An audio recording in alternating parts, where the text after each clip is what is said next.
يا أيها الذين آمنوا ادخلوا في السلم كافة ولا تتبعوا خطوات الشيطان إنه لكم عدو مبين.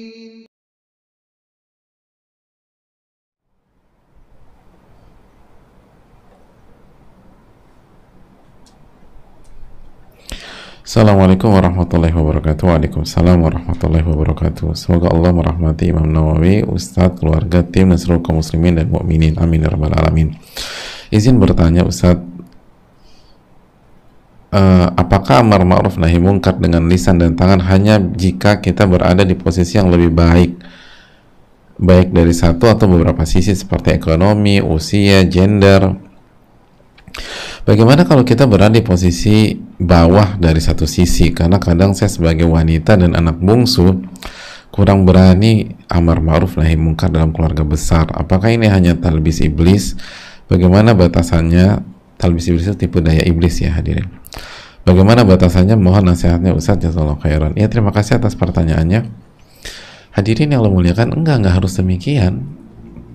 Yang menjadi tolak ukur adalah kita pastikan itu mungkar dan dia kerjakan sebagaimana kita udah bahas, dan itu butuh ilmu, lalu kita sampaikan dengan hikmah, dan itu tadi poinnya adalah dalam konteks ini kita punya kemampuan apa tidak.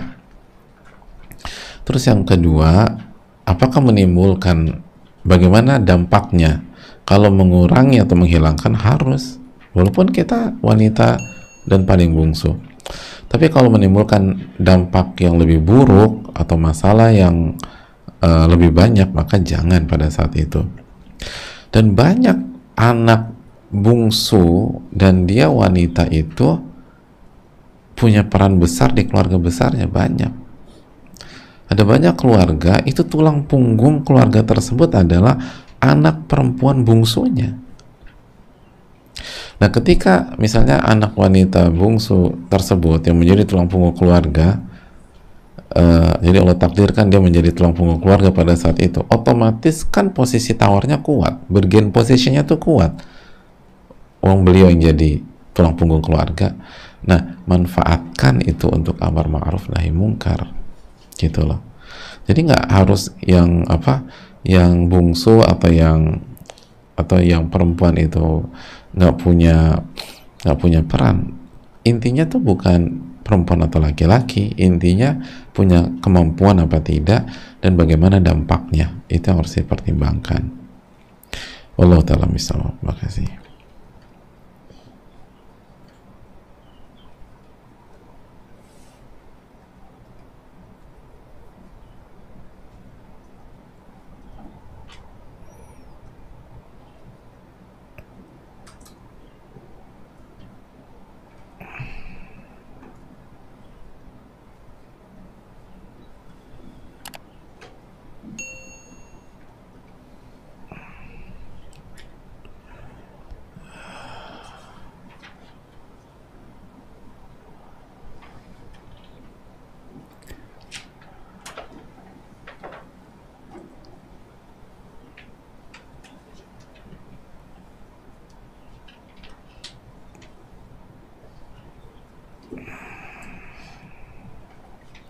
Assalamualaikum warahmatullahi wabarakatuh. Semoga Allah Ta'ala merahmati Imam Nawawi, Ustadz, tim, dan seluruh kaum muslimin dimanapun berada. Amin ya rabbal alamin. Izin bertanya Ustadz, sekaligus curhat sedikit. Ya nggak apa-apa, asal dikit aja. Saya merupakan mahasiswa di salah satu perguruan tinggi negeri ternama di Surabaya. Saya merasakan bahwa mencari teman yang soleh di zaman ini sangat sulit. Dengan teman-teman saya yang sekarang, saya terkadang terjatuh dalam kemaksiatan. Saya pernah mendengar bahwa kita sendiri itu lebih baik daripada kita berteman dengan teman yang buruk. Tapi tidak dapat dipungkiri jiwa ini sangat ingin berteman, berinteraksi dengan teman-teman lain, bermain dengan teman sepantaran. Mohon nasihat Ustaz. Terima kasih, jazakallahu khairan. Ya, terima kasih atas pertanyaannya. teman-teman sekalian dan jamaah yang Allah muliakan, Nabi SAW yang bersabda, la tazalu ta'ifatun min ummati zahirina 'alal haq la yadurruhum man khadhalahum hatta ya'tiya amrullah. Senantiasa ada sekelompok komunitas dari umatku itu yang senantiasa menampilkan kebenaran dan tidak menghalangi mereka, tidak memudaratkan mereka, tidak memukul mundur mereka, orang-orang yang berusaha menjatuhkan mereka. Dan ini akan terus berlangsung sampai nanti mendekati hari kiamat. Nah, hadirin yang Allah muliakan, ini menunjukkan bahwa teman-teman atau komunitas atau orang-orang yang soleh itu akan ada dan selalu ada. La tazalu ta'ifatun min ummati zahirina 'alal haq, akan senantiasa ada. Jadi ketidaktahuan kita bukan berarti sesuatu itu nggak ada, gitu loh. Jadi ketidaktahuan kita itu bukan berarti sesuatu itu nggak ada. Kalau maksudnya sulit, ya sulit, gitu loh. Semua yang itu tadi, semua yang bernilai itu susah. Kan ini tadi keterangan dari Al-Imam Ibnul Jauzi, anna kulla syai'in nafis khatir yatulu tariquhu.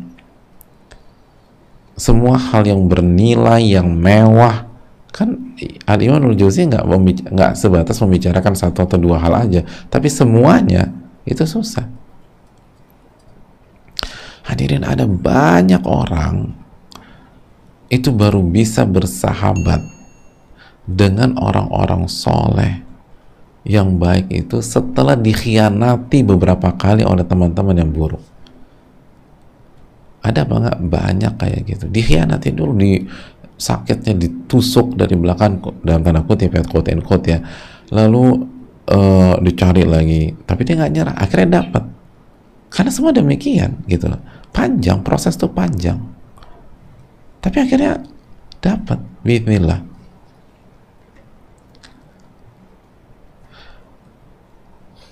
Jadi jangan berpikir nyari barang yang bernilai aja susahnya minta ampun, hadirin. Apalagi nyari manusia yang bernilai, susah. Makanya kalau kita memiliki sosok-sosok seperti itu, jaga baik-baik. Jangan lepas gara-gara kemaksiatan yang kita lakukan.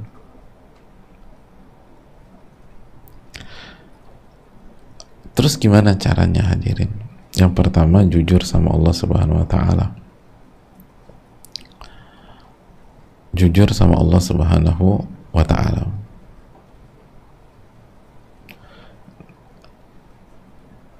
Nabi SAW bersabda, intasdukillaha yasdukka. Kalau kita jujur sama Allah, Allah akan wujudkan cita-cita kita. Jadi kalau kita jujur sama Allah, Allah akan wujudkan cita-cita kita. Kalau kita jujur sama Allah, ingin cari teman yang soleh, sahabat yang soleh, maka Allah akan wujudkan cita-cita kita. Jujur. Bener nggak nyari yang soleh?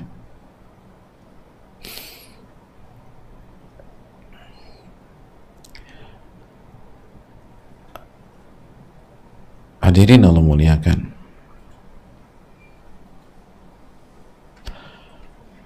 Salman Al-Farisi aja dapat, padahal dari Persia, ketemunya di mana? Di Madinah. Kenapa? Jujur, hadirin. Jujur. Seringkali kita nyari sahabat yang soleh atau soleh nggak jujur, makanya nggak dapat.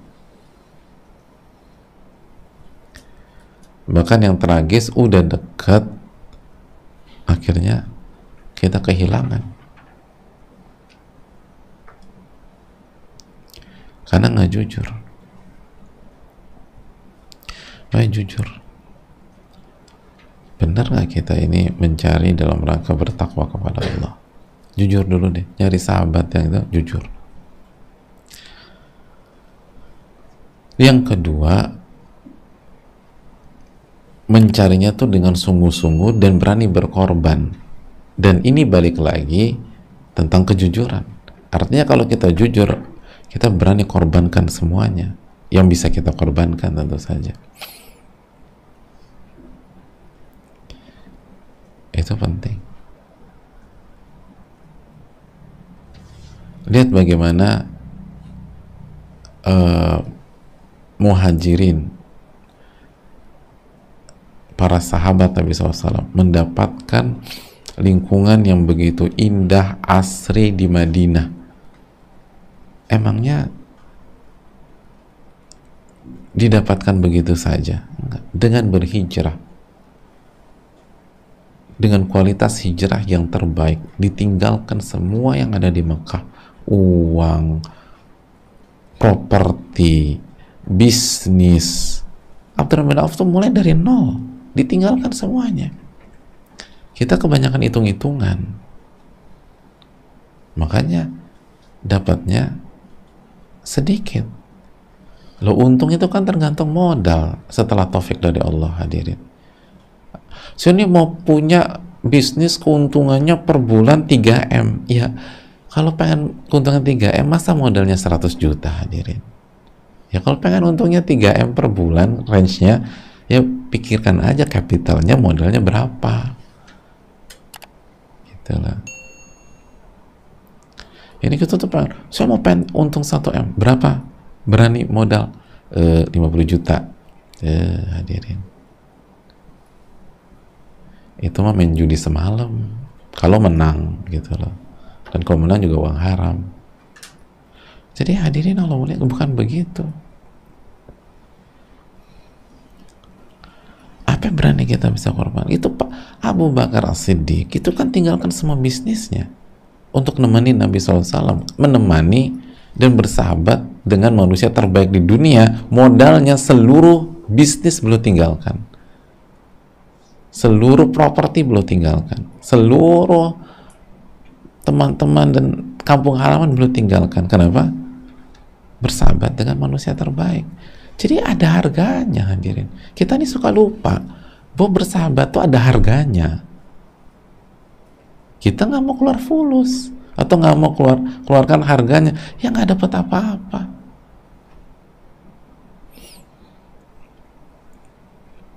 Itu baru uang, belum lagi quote and quote penderitaan. Untuk bersahabat dengan Nabi SAW, apa yang dialami oleh Bilal bin Rabah, hadirin, coba kita renungkan. Untuk menjadi sahabat Nabi SAW, sahabat manusia terbaik, itu harus dihinakan, dibakar oleh sinar matahari Mekah yang panasnya luar biasa, dilecehkan bersama anak-anak kecil, diperlakukan seperti binatang, Untuk apa? Untuk menjadi sahabat manusia terbaik Sallallahu Alaihi Wasallam. Kita kan nggak mikir ke arah sana. Kita cuma lihat, oh Bilal Masya Allah ya, wah aku juga pengen, gitu loh. Aku tuh pengen anakku seperti Bilal, gitu loh.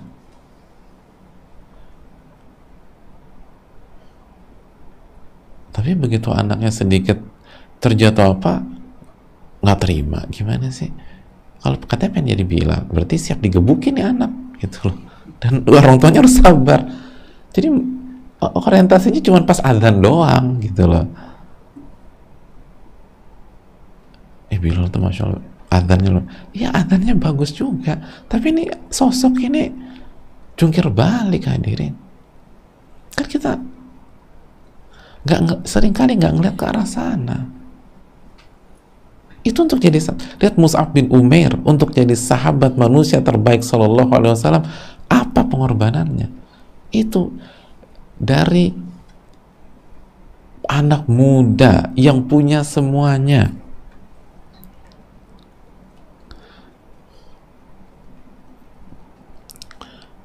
yang parfumnya itu tercium dalam jarak beberapa meter, orangnya belum sampai, parfumnya udah sampai, gitu.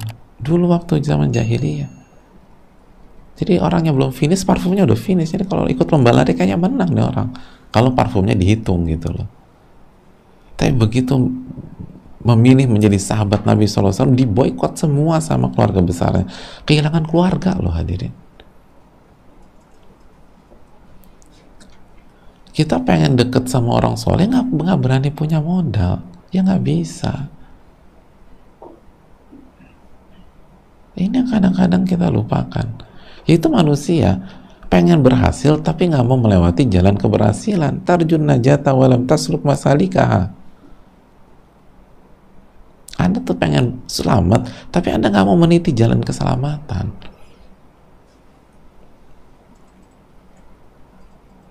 Semua begitu.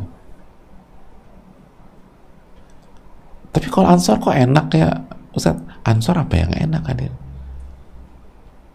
Menerima Nabi SAW dan Muhajirin itu pertaruhan yang sangat besar, dan terbukti di perang Uhud diserang, perang Khandaq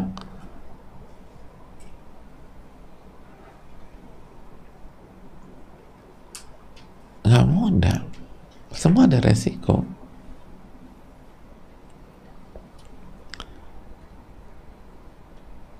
Lihat sosok-sosok yang memilih bersahabat dengan Nabi SAW khususnya di kota Mekah, itu berarti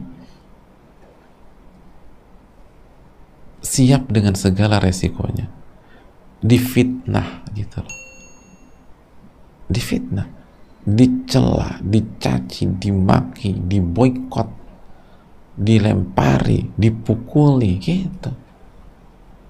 Itu harga untuk menjadi sahabat Nabi SAW.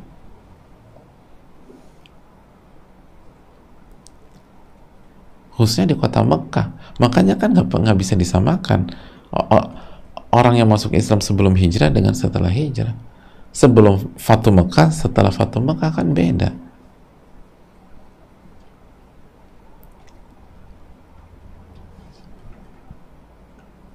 Itu hadirin sekalian.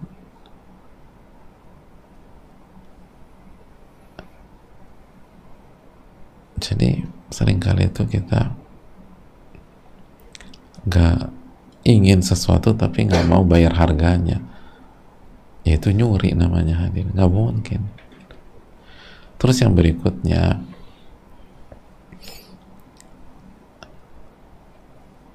jaga diri dari maksiat kalau mencari sahabat yang soleh dan soleha.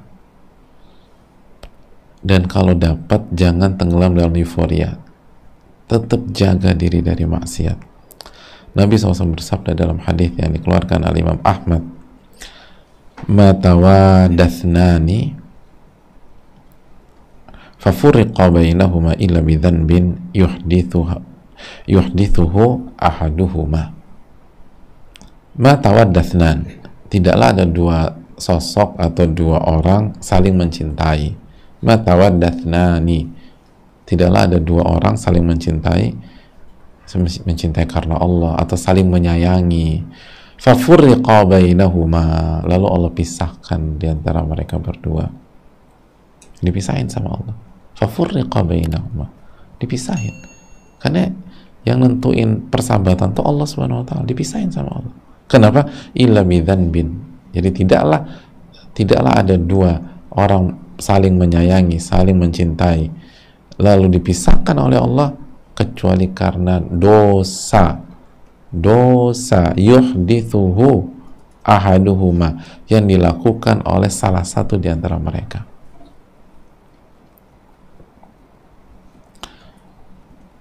Kecuali karena dosa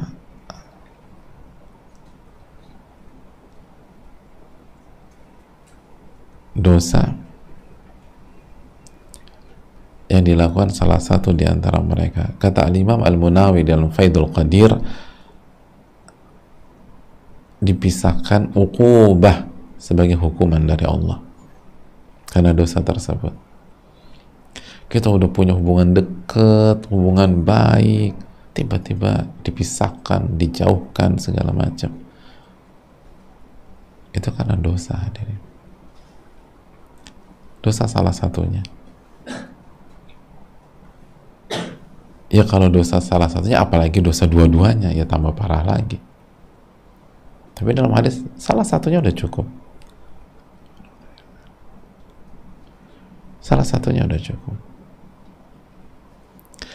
Jadi dijaga dengan tidak bermaksiat, dengan tidak bermaksiat. Allah taala alam bisawab. Mungkin itu. Dan doa sama terakhir, doa sama minta sahabat yang baik, minta teman yang soleh dan soleha. Allah taala alam bisawab.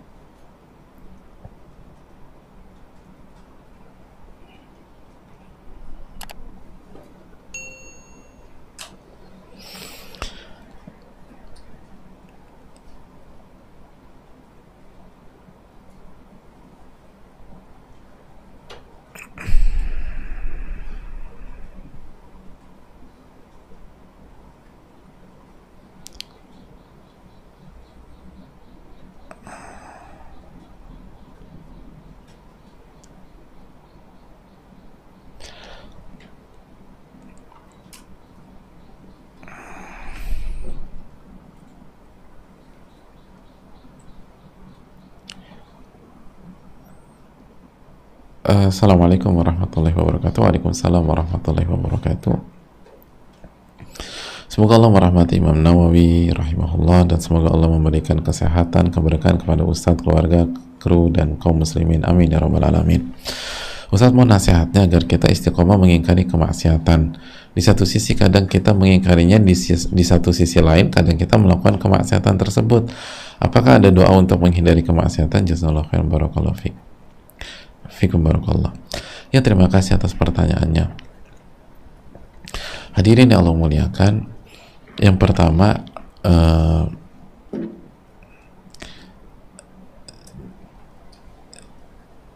sekali lagi jadilah, artinya gini loh, kita itu mengingkari kemungkaran bukan semata-mata atau bukan karena ingin menang-menangan, bukan ingin menunjukkan lebih baik daripada orang lain, tapi semata-mata mencari ridha Allah dan menjalankan perintah Allah dan Rasulnya, yaitu amar ma'ruf nahi mungkar, menjalankan perintah Nabi SAW, man ra'a minkum munkaran, tidak lebih dari itu. Artinya, maksudnya bukan berarti kita lebih baik, lebih suci, lebih bersih, atau nggak boleh salah dulu, enggak. Bisa jadi, dan ini yang harus kita rasakan, saat kita mengingkari kemaksiatan, kita merasa orang yang kita ingkari lebih baik daripada kita. Tapi ini semata-mata menjalankan perintah Allah dan Rasulnya, nggak lebih nggak kurang.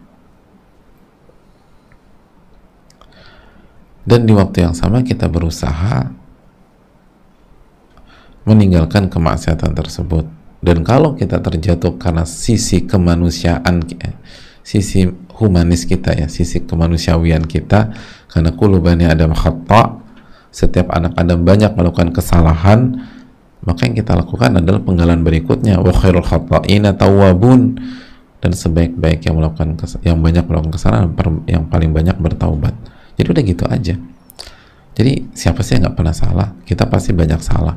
Ya udah, taubat, istighfar, dan kalau melihat, kasih tahu dalam rangka ta'awun, saling tolong menolong, dan sebagaimana yang kita udah bahas, kita harus nolong saudara kita yang zolim dengan cara mencegahnya.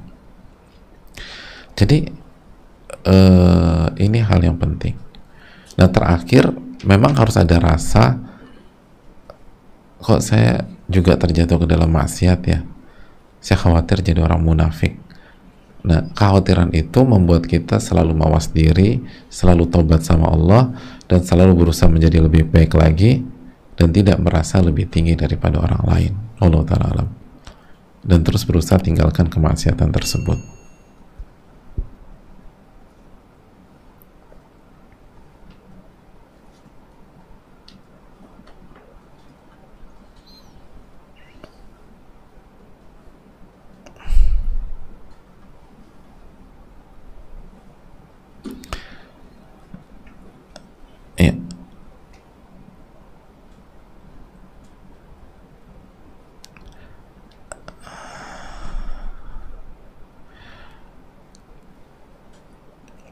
Assalamualaikum warahmatullahi wabarakatuh. Waalaikumsalam warahmatullahi wabarakatuh. Semoga Allah merahmati Imam Nawawi. Amin ya rabbal alamin. Semoga Allah melindungi Ustadz, keluarga, serta seluruh kaum muslimin dan muslimat. Amin ya rabbal alamin. Saya mau bertanya, apabila jika ada orang yang sedang berselisih antara dua keluarga sepupu dan saya diminta pendapat untuk membantu penyelesaian masalahnya, pertanyaannya, apakah saya harus membantu sedangkan saya takut jika nasihat saya salah secara agama dan secara urf, takut dibilang memihak sebelah karena saya sepupu mereka juga, sementara kedua belah pihak mengadukan semua masalahnya ke saya tanpa saya minta cari tahu atau saya minta atau cari tahu. Bagaimana ya Ustaz? Jazakallahu khair atas jawabannya. Ya, terima kasih atas pertanyaannya. Yang pertama berarti mereka percaya sama kita dengan taufik Allah Subhanahu wa taala. Terus yang kedua berarti bargain position kita cukup kuat nih. Nah, gunakan untuk mengislah.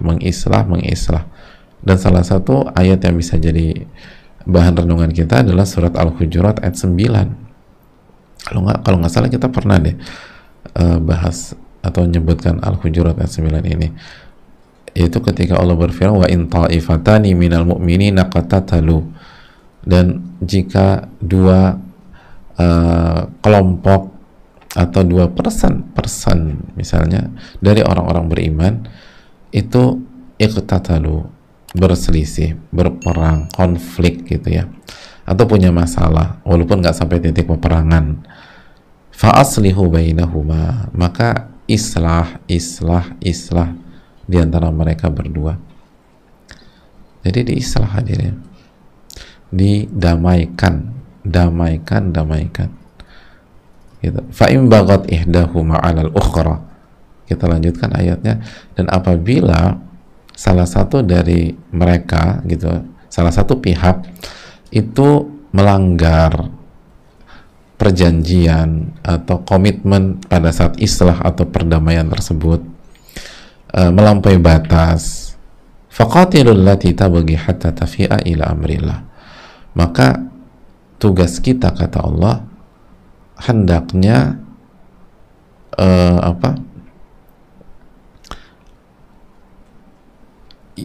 yang salah, bahasa simpelnya, yang melanggar itu diluruskan gitu loh,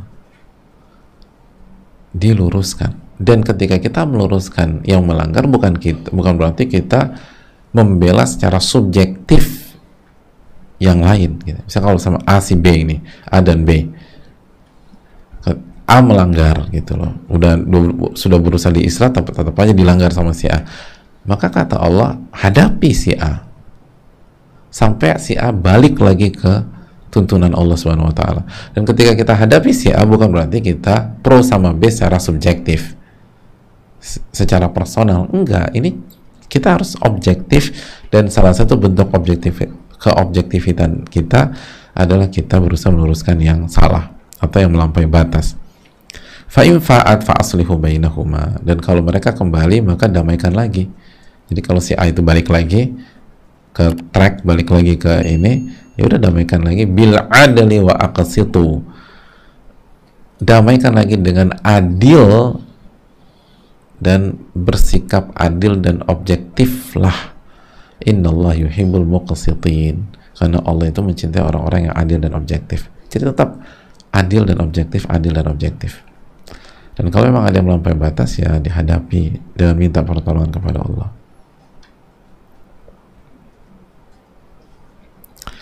Ya. Assalamualaikum warahmatullahi wabarakatuh. Waalaikumsalam warahmatullahi wabarakatuh. Semoga Allah merahmati Imam Nawawi, Ustadz, tim, serta seluruh umat Islam di dunia. Amin ya rabbal alamin. Izin bertanya Ustadz, kalau kita sudah berusaha mengingkari dan mencegah kemungkaran, namun yang bersangkutan tidak mendengarkan dari cara halus, baik sampai tegas hingga marah, bagaimana ya Ustadz? Jazakallahu khair atas penjelasan, barakallahu fikum. Tetap berusaha di amar ma'ruf nahi munkar, dan pilih cara yang paling efektif dan yang tidak menimbulkan dampak negatif gitu loh. Dan kalau belum ini, ulang lagi terus, dan kita tugasnya hanya menyampaikan. Adapun diinikan atau enggak, maka urusan dia dengan Allah. Karena kan bisa jadi dengan tangan nggak bisa gitu loh, ya udah dengan lisan, nggak digubris, ya udah berarti dengan hati dengan hati. Dan ada momen lagi dengan lisan lagi. Kalau memang dengan tangan nggak memungkinkan atau menimbulkan mudarat yang jauh lebih besar, ya udah dengan lisannya terus, dengan lisan dan seterusnya. Allah ta'ala, saya rasa cukup sampai di sini. Jazakallahu khairan, semoga bermanfaat dan semoga kita diberikan keberkahan ilmu, dan semoga Allah memberikan kita taufik sehingga kita bisa mendapatkan ilmu yang bermanfaat. Semoga Allah terima amal ibadah kita. Subhanakallah bihamdika asyhadu an la ilaha illa anta astaghfiruka wa atubu ilaik. Assalamualaikum warahmatullahi wabarakatuh.